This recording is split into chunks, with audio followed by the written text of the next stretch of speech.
Shalom, c'est la minute parasha de Nira Neshama, Behar Bechukotai. Parasha Behar Bechukotai s'ouvre sur le commandement de la Shemitah et du Yovel, le commandement de deux cycles de 7 qu'on retrouve comme le Shabbat et au terme desquels on va cesser de contrôler quelque chose et on va relâcher.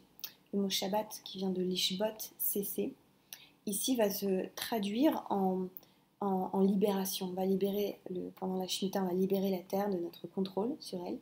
Et puis pendant le Yovel, au bout de 7 fois 7 années, on va libérer les esclaves, les dettes, etc. Et on retrouve dans la manière dont ce cycle de 7 est raconté et formulé quelque chose de très très similaire au conte du Homer qu'on fait en ce moment, dans lequel d'ailleurs on compte 7, le chiffre 7 aussi, 7 semaines cette fois. Puisque quand on s'apprête à compter le Homer, on récite ce verset qui nous dit « Usfartem lahem » et vous compterez pour vous-même. Alors ici, le verset 8, le pasuk Chet du chapitre 25 de Vaïkra, nous dit, cette fois-ci au singulier « Usfart alecha shiva shabbatot shanim » et tu compteras pour toi-même 7 shabbats d'année, shiva shanim, shiva pe'amim.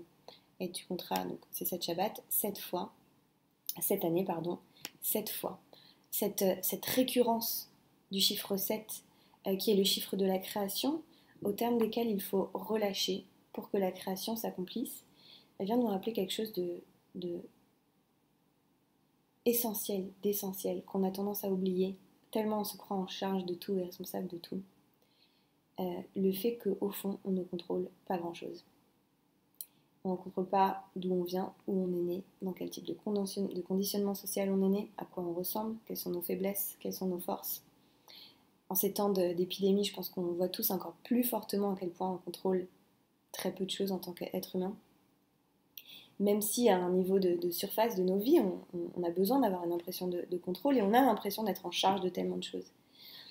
Et ici, la Torah nous invite à nous souvenir que, en fin de compte, rien ne nous appartient, pas grand-chose n'est entre nos mains. Et il y a un enseignement qui résonne avec ça dans les Pirkei Avot. Vous savez qu'on lit les Pirkei Avot en ce moment. Dans le chapitre 3, au verset 7, Zain, un enseignement de Rabbi Elazar de Bartosa, qui nous dit « Ten lo michelo » donne-lui ce qui est à lui, donne à Dieu la vie, comme vous. Donc, si je traduis en termes de la vie, rends à la vie ce qui lui appartient, c'est-à-dire tout.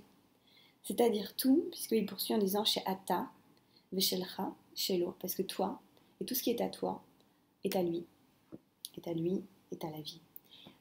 C'est quelque chose d'évident. Je veux dire, on est, comme nous le rappelle d'ailleurs aussi les Pirkei Avot dans un autre chapitre, qui nous invite à nous souvenir d'où on vient et où on va. On est d'une goutte et puis on va vers la décomposition dans la poussière. C'est aussi simple que ça. Et cette invitation-là, et c'est la kavana que je voulais partager avec vous pour ce Shabbat, c'est une invitation à relâcher la prise qu'on a l'impression d'avoir ou qu'on voudrait avoir sur les choses.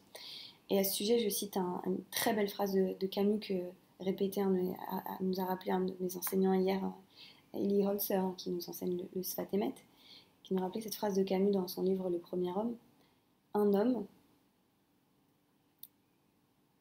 Être un homme, c'est sans péché. Être un homme, c'est sans péché. Et on peut avoir l'impression que quand on dit sans péché, ça parle encore de contrôle. Alors qu'en fait, sans péché, c'est sans péché justement de vouloir tout contrôler tout le temps à tout prix. Et c'est ça pour moi l'enseignement qu'on a dans la Shemitah ici.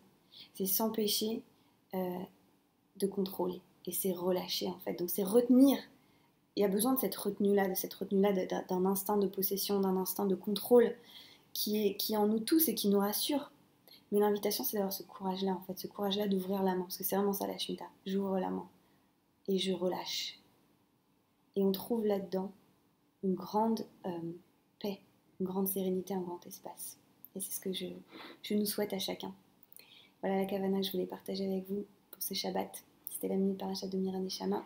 N'hésitez pas à liker, à commenter, à partager. Shabbat Shalom.